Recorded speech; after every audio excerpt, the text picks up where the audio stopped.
In this sub-lesson, we're going to get into the Power Query Editor.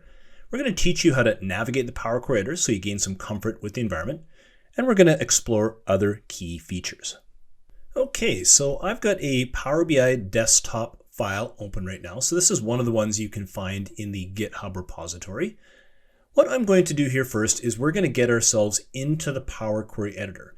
So up on the ribbon, we can see the Home tab, and it is currently highlighted. And then over in the middle of the screen in the ribbon, we've got this queries group right here. So within the queries group, there is a command right above called transform data. If we click on this transform data, this is going to get us into the Power Query Editor. So let's go ahead and click on that. And we'll go ahead and let the Power Query Editor go ahead and open up like so. Okay, so now that the Power Query Editor is open, I'm just going to encourage you to kind of sit back and just watch this discussion here. Don't try and follow along with it with any of the files here, because I want to show you how to navigate around the Power Query Editor.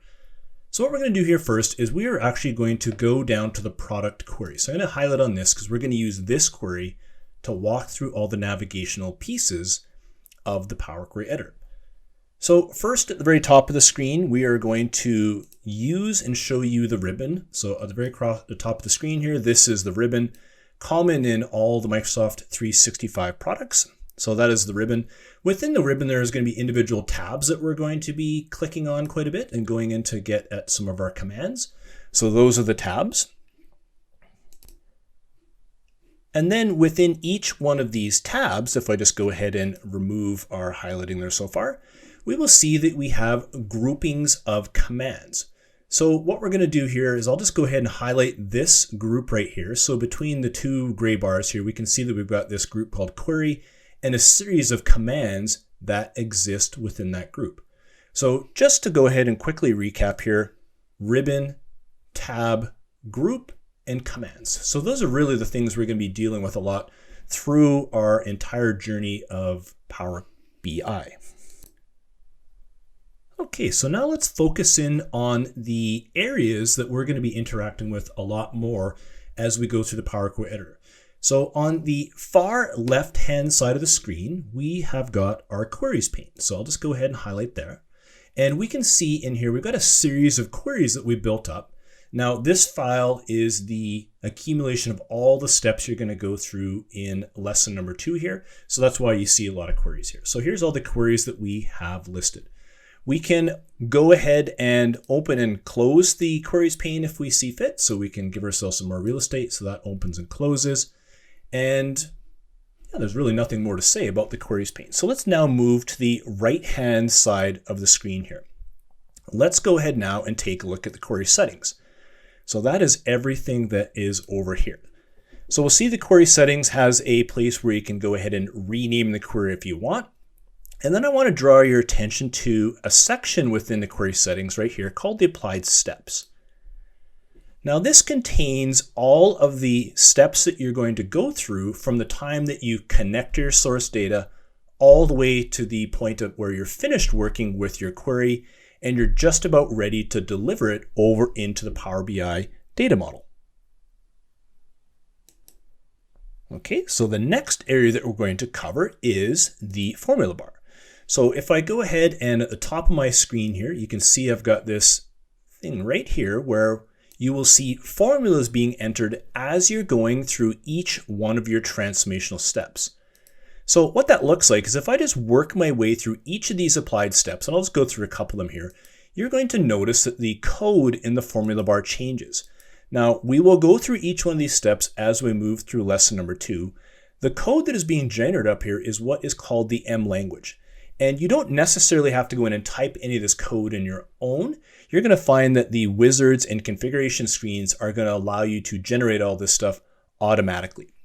So if we just walk through each one of these applied steps, you'll see the code changes in that formula bar. If you're not able to see the formula bar, the way that we go ahead and turn that on is up here in the View tab. And there is a checkbox here called Formula Bar. So I can go ahead and turn that on and off if I choose. My preference is to leave the formula bar on because I find this a really good way to learn the M language.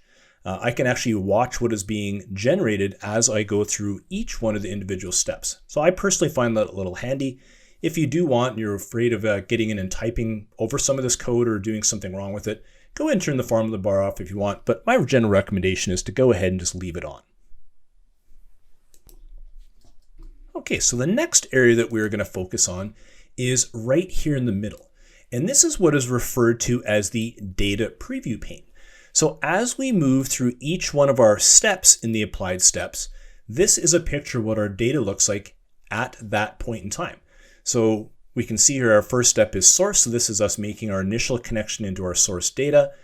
Then we navigate to a piece of that source data. So in a lot of our cases, we will connect either Excel tables or sheets of data. So we're navigating to what we want to connect into in our sheets. And then we go through a series of transformational steps. And what you'll notice here is we move through each one of these transformational steps, the data in the data preview pane changes. So we can see what that looks like at that point in time. And when we get to the very last applied steps, this is what the data is going to look like right before we go and deliver it into our data model, if that's what we choose to do. The next area that we want to show you here is at the very bottom of the screen, and this is some metadata about the data set as it exists at that point in time as well. So we can see, if I just zoom in here a little bit, that we right now have 11 columns, 11 columns of information and 504 rows of data at that point in time in the applied steps. So the other piece of information we have in here as well is the column profiling. And in Power Query, by default, column profiling is based on the top 1,000 rows of data in your data set. And it's generally recommended to keep your column profiling at the first 1,000 rows. The reason we do this is that allows you to move through your transformational steps fairly quickly. And you can imagine if you had a very large data set, you wouldn't want to be profiling your data necessarily on the entire data set for every one of your transformational steps. That would take a long time to actually work your way through Power Query. You can use the sampling of the top 1,000 rows to go in and bring your data in, apply your transformation steps, and then right near the end, when you attempt to load in your data model, if there's any quality issues, they'll be pointed out to you, and then you can go ahead and go back and get those items cleaned up. So we do recommend you leave that at the top 1,000 rows, but you do have the ability to go in and actually change this as you see fit. So I'm just going to zoom out here.